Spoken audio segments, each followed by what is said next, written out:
Get people's questions, homie. Yeah, whatever. Get all them questions, all those questions that they want to ask you. Yeah. Do I prefer my teeth knocked out, my balls hitting the door? The hard hitting ones.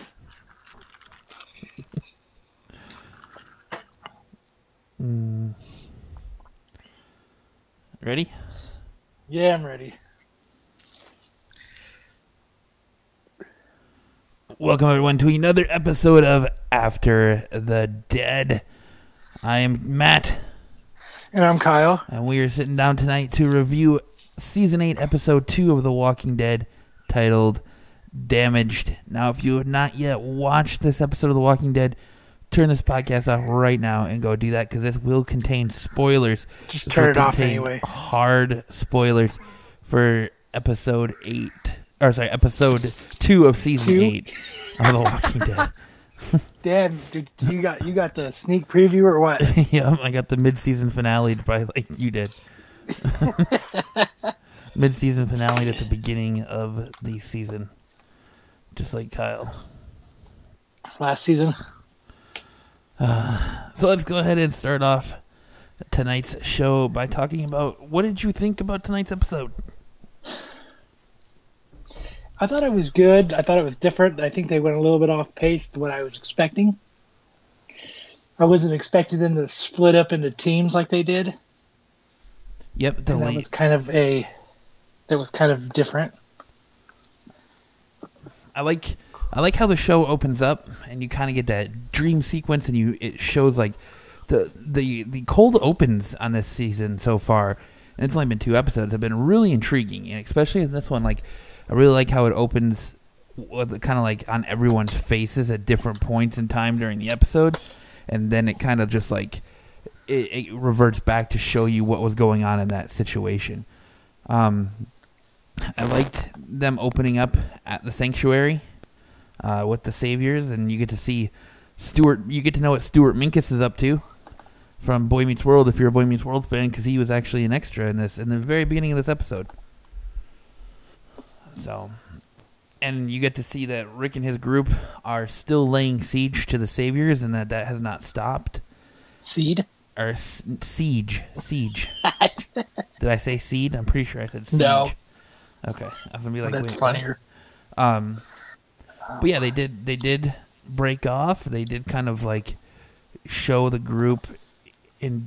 It wasn't, and I'm glad that like the episode wasn't honed to just one particular group. It was kind of jumping between all of them. I mean, that's what we've been asking for a really long time now. So, yeah, go ahead. We didn't get any Maggie in this episode, did we? We did not get any Maggie. We did not get any Coral. You did not see anything about Father Gabriel. You did not see any Negan. But this episode did contain some major callbacks to season 1. And that took place within the final 30 seconds of the episode.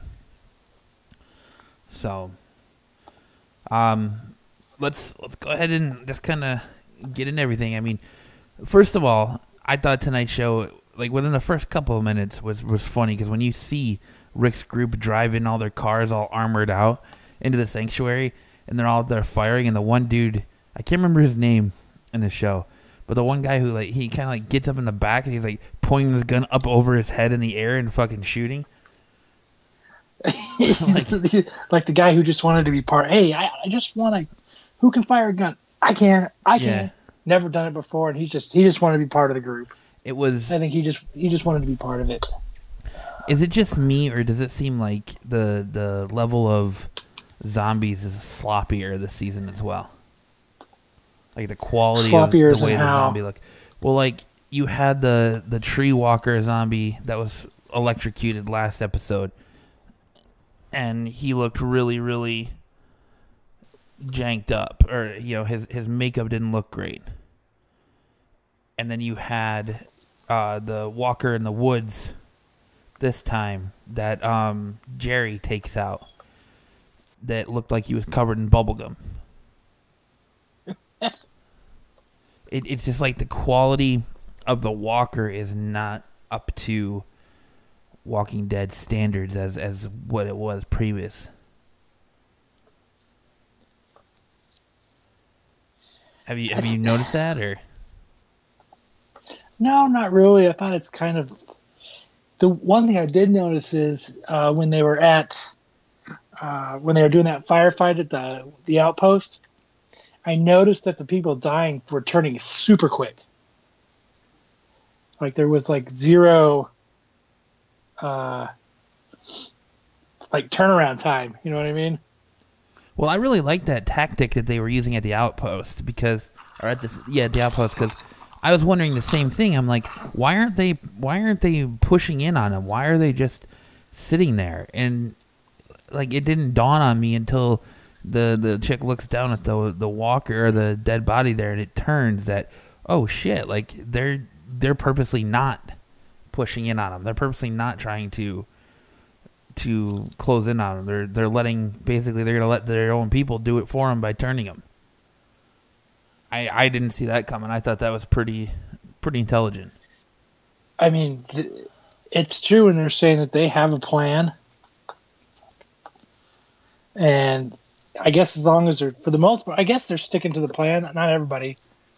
It seems like Jesus is kind of strayed away from the plan, but yeah, it definitely seems like Jesus is having a moral conflict, and it's almost kind of like the same moral conflict that Morgan was going through a couple seasons ago, in that before it became Terminator Morgan, right? That we don't have to kill. Like, it's, you know, before he became spiritual Morgan. Now Jesus seems to have kind of fallen into that same type of mindset, because he's sitting there trying to be peacekeeper, and he's like, no, like, these people are giving up, but none of those people had any remorse for Glenn or Abraham or any of your people when you were on your knees in front of Negan. You know, they've killed, they've pillaged, you know, they've pretty much done everything they have to do to keep people in line. And just, you know, I don't for a second think that they would have hesitated to shoot anybody with their hands up and basically surrendering. What do you think they should have done? You think they should have done like Jesus said and what they did, or you think they should have went with Tara and just mowed them? I think you go with Tara. With the way everything has gone so far, these people have come into your town. These people have killed your people. These people have come into your town. They have raided and pillaged everything that you own.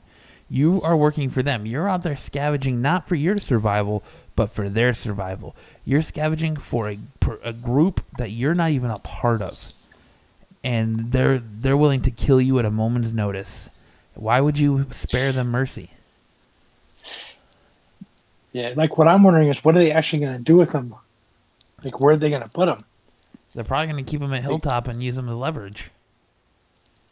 Think they're going to take them back to Hilltop? I mean, there's a lot of them to keep in line. I think it's too many to go to Alexandria with. Hilltop seems to be a bigger community.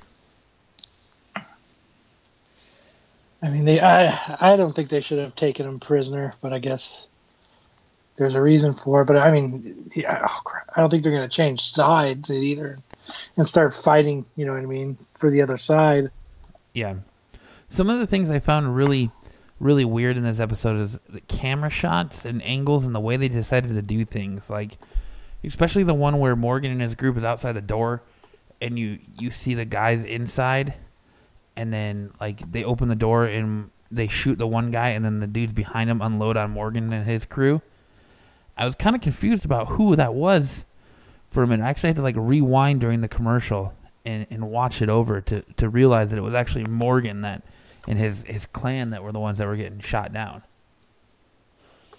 Yeah, it looked a little confusing. Like you couldn't.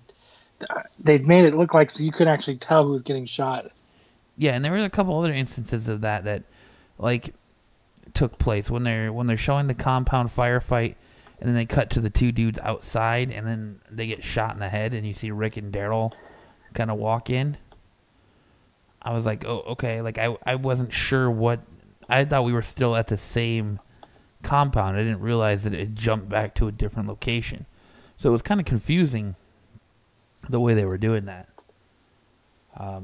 Yeah, but I mean, I like that they're giving the spin that, like, at the beginning of the episode, they showed that, like they were, that they were easily winning.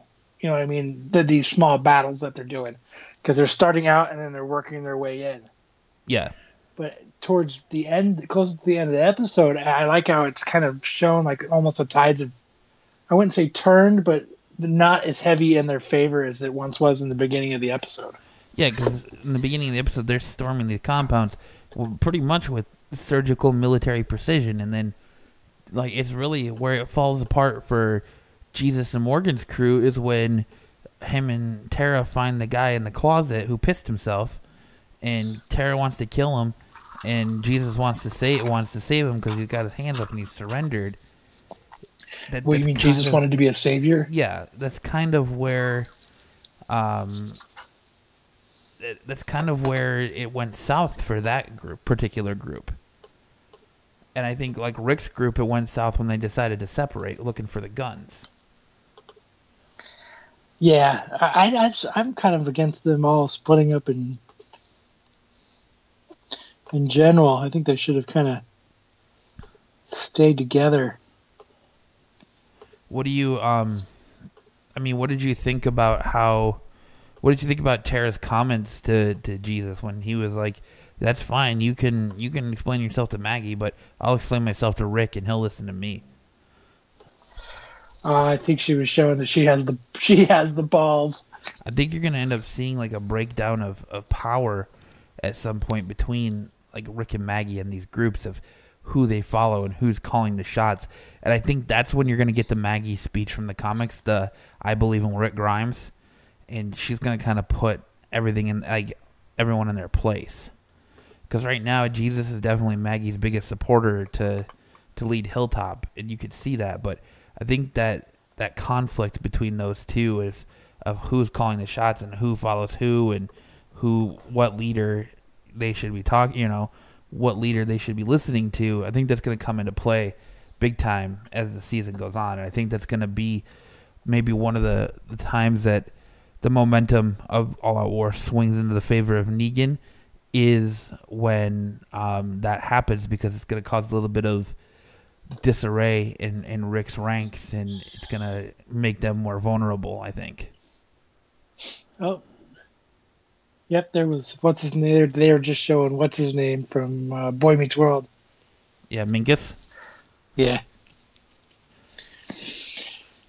I think it's nice. I actually kind of think it's nice that what they've done with this episode is they didn't take anything from the comics. No, right. This was like a standalone. We're gonna, because like, if we were looking at the comics, you know what I mean. The war should be coming back to Alexandria. And that's where but I think they're going to save that for later, because that kind of, in the comic and All Out War, that's kind of where the tides were turning. Is in that huge, you know what I mean? In that battle, that's when they were blowing everything up, and you know what I mean? And they were all back in Alexandria. So I guess to blow their wad on the second episode, I guess they had to have done something different.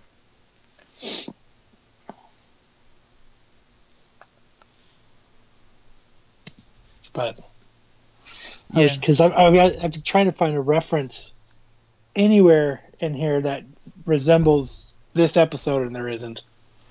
Well, I think it's. I still think it falls along the lines of the first issues that we talked about last week: 115, 116, 117. I think it still is very much in those issues. Like, they haven't really moved away from anything in those issues, because they're still laying siege to the compounds. That's kind of what they were doing in those issues, is they were taking out the outposts. I remember them pretty much just fighting right at the main, you know what I mean, right with the Saviors, not on the outpost, like right at the sanctuary. I'm looking through it. Well, because they go through the outposts as well, and I believe, in the books. I believe it's 116 or 17 they do it.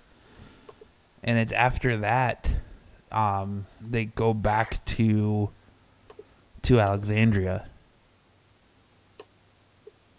Because the stuff with Holly in the comic books, or a.k.a. Sasha in the show, that doesn't happen until like 119. So they kind of... That's the end of issue 119. Right. So they're kind of really jumping around a lot. And issues that are already in All Out War took place last season to kick off the show's version of All Out War.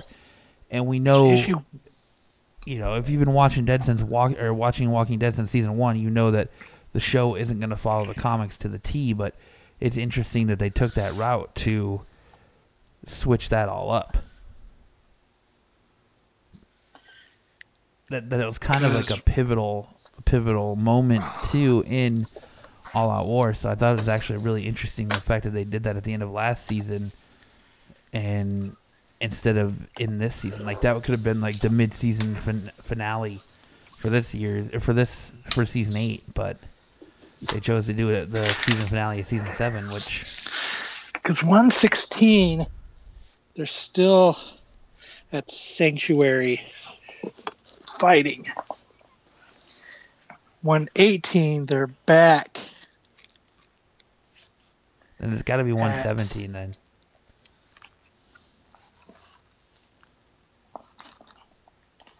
It's got to be in 117 that they're hitting the outposts. Let me grab it right now. I was really very... what did you think of kind of the way King Ezekiel was handling things as far as his group goes? Like, he knew... Do you agree with his decision, knowing that they know they're coming to continue to press forward? Yeah, well, I mean, what else should they do? Pull back? You don't think that they should fall back and regroup and wait till they at least have advantage again? What kind of advantage? Well, I mean, you can pull back and wait until you have some sort of strategical advantage, or your numbers are better, than to continue to try and push forward and potentially suffer mass casualties. Because that's the whole reason they're able to take these outposts as efficiently as they are, is because they're getting the element of surprise. They have the element of surprise on the saviors and everyone and everything like that. And now, if they know you're coming, you no longer have that element of surprise.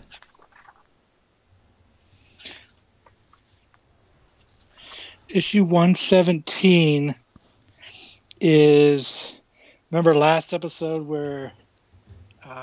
or last season, where what's-her-name was locked in, that dude was taking off her shirt, and then Negan comes in. That's issue 117. They're fighting their way out of Sanctuary. Okay. Negan and everybody. So in 117, they all fall back. Rick and everybody falls back, and they're actually like taking a break and eating and hanging out, and Rick gives another speech. And what a lot of this issue is Dwight and Negan and everybody, they're inside of it, and the walkers have overrun Sanctuary. And I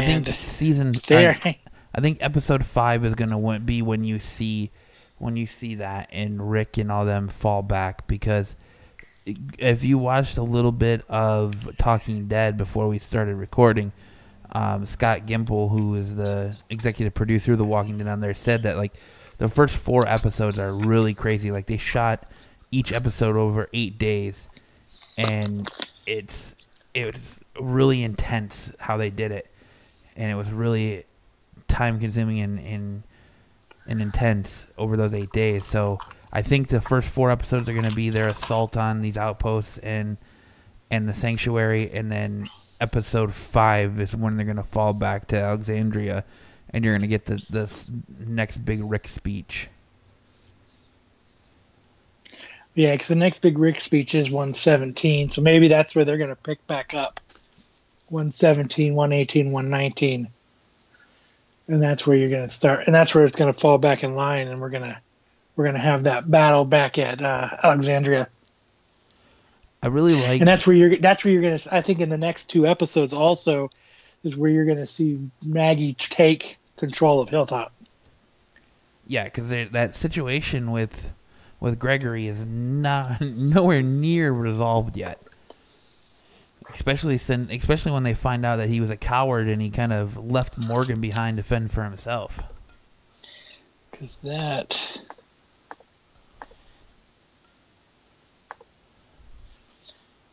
think that's issue 118 where Maggie does that.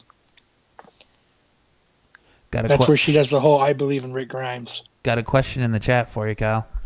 Oh fuck! If you were in the zombie apocalypse, would you piss your pants and put your hands up to stop from being killed? Do you agree that pissing your pants was a good tactic, or do you think it was? I think it was an awesome tactic because it did except it just ended up working for the wrong person. It was the person that he wasn't expecting. He was expecting it to be Tara that felt sorry for him, but not Jesus.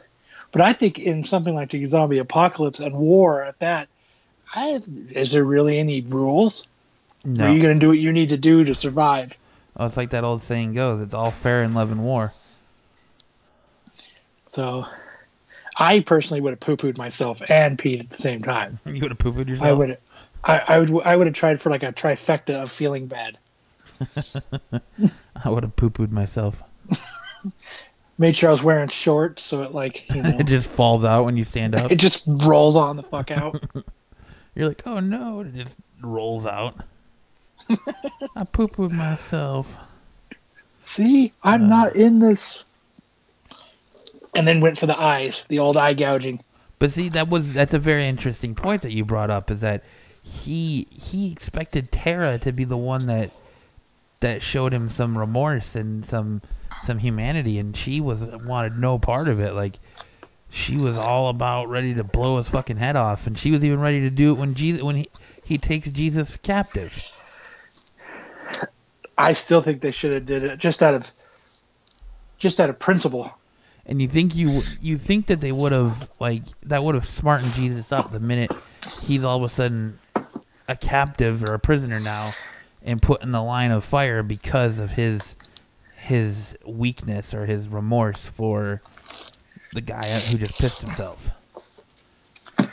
And I like that line that he uses is very Negan-esque. It's hard for a man to piss himself when he's wearing pants. It's like his dick knows that they're in. Yeah. Yeah, like his dick knows it's in pants. Yeah. So let's get into it. I mean, there's not a whole lot to really mull over in this episode. It had a lot of good points.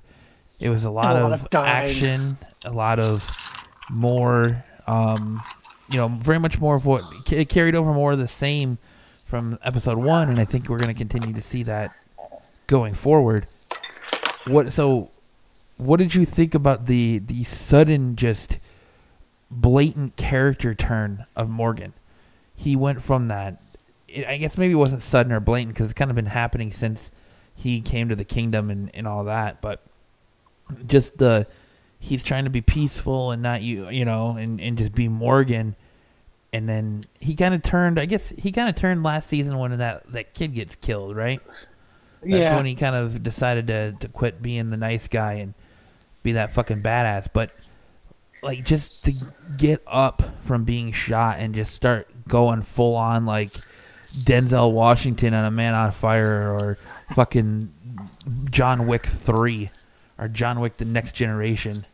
And he's just massacring everybody in his way, and he comes out and very un-Morgan-esque. He says, we're supposed to be killing him. Rick wants them all killed. That's our orders. Why are we taking hostages? Like, he doesn't agree. The one person you would think would agree with what Jesus is doing 100% doesn't agree with what Jesus is doing at all. I think it's just one. Some people just snap in battle, and I think that's just what he's done. I think I think the switch has just finally turned, and I think everybody else is a little more jaded to it than he is, because a lot of the group has gone through a lot more. Yeah. Where he kind of, for a long time, he was kind of segregated to himself with one other person kind of just doing his thing. But now he's in this environment where it's just nonstop chaos. And I think just this war has turned him. And I think just getting shot, seeing everyone getting shot, being in that situation, I think the switch turned. And I think he's in the fucking Morgan War attitude. You know what I mean? Like the monster has been unleashed. And I'm all for that, because I like this Morgan a heck of a lot more than I like bow staff swinging Morgan. Like, this Morgan seems like he's a man on a mission, and he's kind of understanding that now we have to do what needs to be done to get things done. And that's kind of like he starts having that flashback to that speech that Rick's given. It's, we have to do what needs to be done. I think he's going to have a hard time if he makes it through this, which I think he's going to get killed, especially since he's fucking bragging about it not getting killed. I think if he makes it through this, he's going to he's going to kind of be like Michonne. Now, from episodes 1 to 2, I've actually changed my whole perception of this, but I think he's going to have the one that's going to have a hard time adjusting. So if he doesn't die, I think he's actually going to go like on away. You think he's going to have a hard time adjusting to new life? Yeah, because I think it's just been turmoil for so long for him, and the switch has been turned. I think once it's done, I think it's going to be hard for him to go back to not, flipping that switch off. It was nice to see that we got a little bit of Shiva tiger action in this episode, watching her rip out dudes' faces and stuff. The dude that fucked him. Yep. What did you? We got another question in the chat for you here, Kyle. What was your feeling when Morgan? For me? Yeah. What was your feeling when Morgan came face to face with the guy that killed his protege, quote unquote, last season? I think it would have been way better if he just would have shot him anyway. He just walked up there and capped him? Yep. Because he wanted to. You could see it. And like, just the way the guy, he was all calm about it. He was like, "Oh, what are you doing here? They sent you here too?" And like it was nothing. Right, like they were best buds. I think he's going to kill him anyway. I think he's still going to die. Yeah, I don't know. What'd you think? I kind of felt the same way. Like, I kind of felt like in that moment when he's kind of that John Wick Terminator, just man on a mission, and he's capping everything. Like, I expected him to just end him, and he probably would have if he wouldn't have been out of bullets. But I think he even should have, like, I don't know if he would have strangled him or something. He should have just. I think if they're gonna push that narrative that Morgan is now this stone cold badass, they should have went all the way with it. And he should have strangled him or killed him or something. But he does kind of give that, like I said before, that speech of, what are we doing? We're not supposed to be taking hostages. Our mission is to kill them. That is what we were told to do. That's what we should be doing, is killing them. Maybe he's going to find the right opportunity and kill him as an example in front of people. Maybe that'd be kind of cool. I just that would keep that stone cold badass Terminator Morgan going with no bow staff. Well, he still has a bow staff, but it's now like a spear. He pretty much turned it into a fucking spear. Yeah, but he didn't have it this whole episode. No. Who did he give it to? I don't know, but I like how everybody had silencers. Yeah, you like that? Yeah. I like how Daryl Dixon comes into a gunfight with a crossbow. Right. What the fuck? I think it's going to play out good for him, though, because I think that's what's going to happen is he's going to walk in and see dude fucking holding a gun to Rick, and that's going to be the end of that dude. See, and I thought that was what was going to be No, I don't think so because you got to remember. Well, okay, well we'll get to that in a minute. Meh. Because I don't want to. Meh. Oh well, never mind. Because this just gives it away. We got a question in chat. What do you think of the significance of Morales returning at the end of the episode means going forward, and where do you think he's been? I thought, like you said, Morales. We come to the end of the episode. Rick walks into this room and he sees a crib with a name written on the wall. Then he goes to this next room and turns around and he's got a gun to him. And he turns around and it's Morales. If you remember season 1 of The Walking Dead, Morales had a family. They decided to take their chances on their own and they separated from Rick and the group back in Atlanta. And now... That's crazy that he's made it all the way up to where they are. I think, you know what I mean? Like I'd like to see I don't want to. Maybe I'd like to see an online thing. I wouldn't want to see them waste a fucking episode on it, but actually have a little backstory thing of what made them travel that way too. Or how he fell in with Negan and the Saviors. Because that's a long journey to go. You know what I mean? Like... That was kind of one of my my initial thoughts was that he was going to somehow, and they were going to somehow use him to link... Shut that dog up. To link Fear the Walking Dead and Walking Dead together.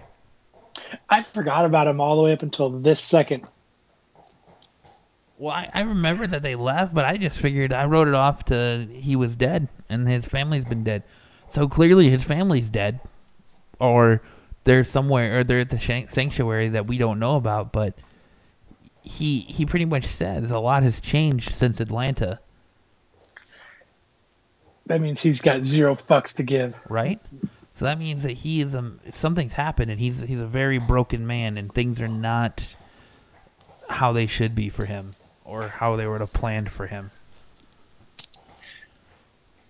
But I think what you're saying before, that kind of been an interesting crossover to have him, even though I don't want to see the Walking Dead, Fear the Walking Dead crossover, but, you know, I guess having him, I guess that would have been kind of interesting too.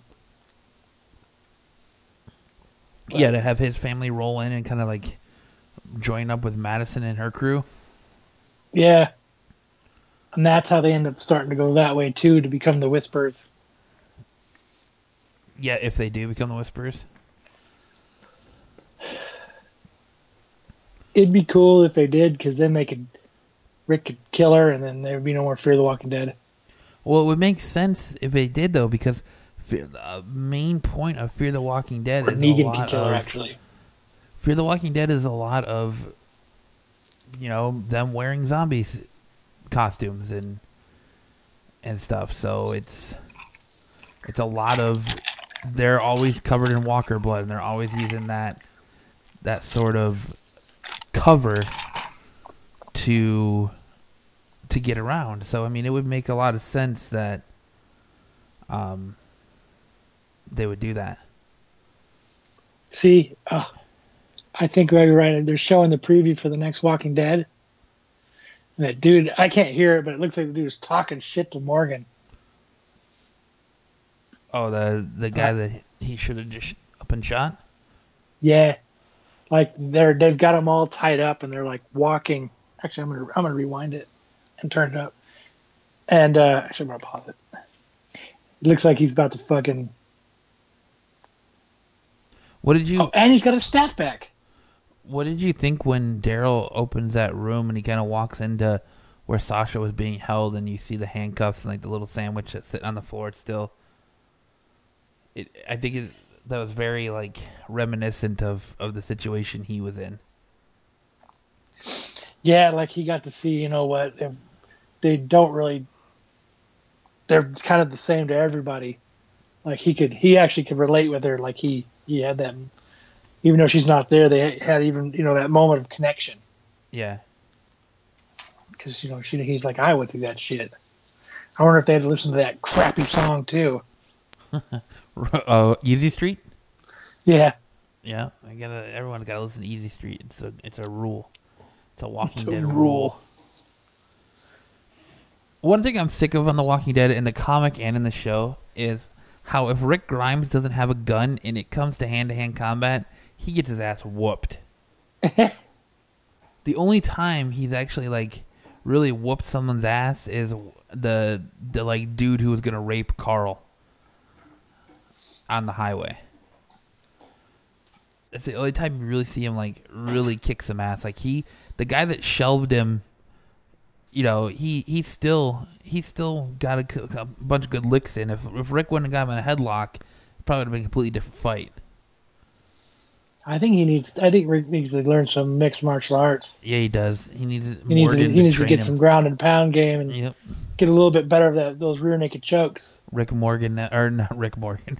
Rick Morgan MMA.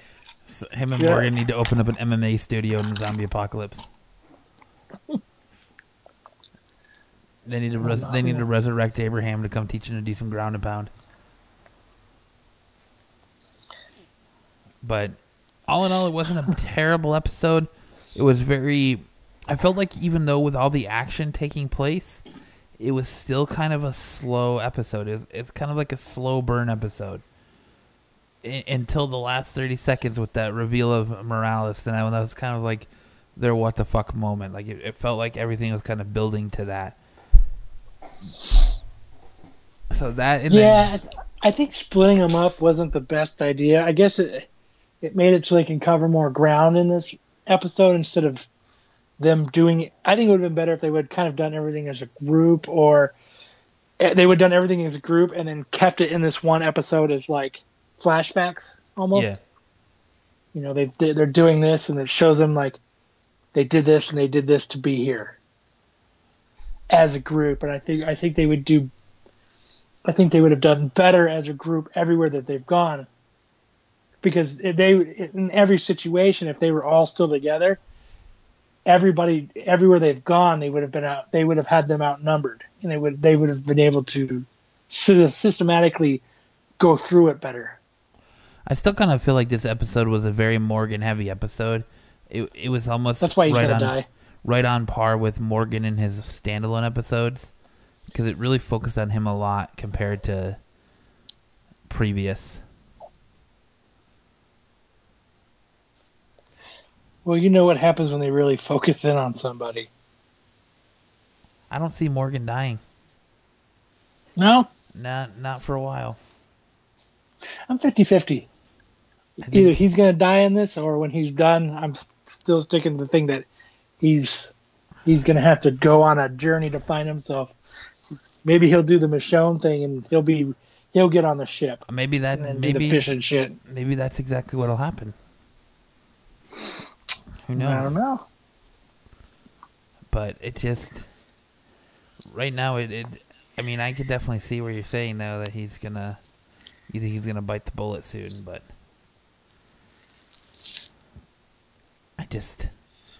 I don't know if they were gonna do it. You would think they would have done it tonight when he gets fired on, but I guess that whole comment of I don't die, and then to have him turn around and get shot 2 minutes later would be very cliche and not really work. But all in all, this episode had a little bit of something for everyone. You got your action, you got your character building, you got your conflict, you got to see a tiger rip someone's face off, and you got a little surprise cliffhanger twist at the end. So, all right, what would your rating for this week's episode of The Walking Dead be? I give it a 7.5. Yeah, I think I'm right there with you. It was a solid episode too.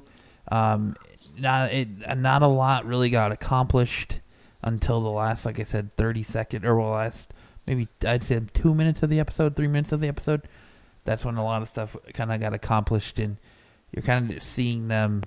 They're all as a group and working together, but you're still kind of seeing them deal with their own individual issues while laying siege to everything. So, like siege.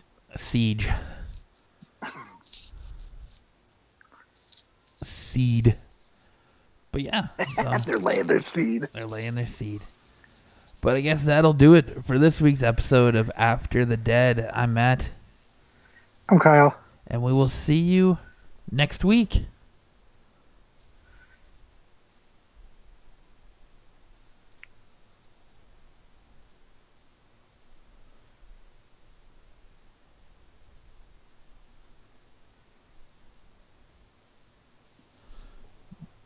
Duty, duty, duty, duty.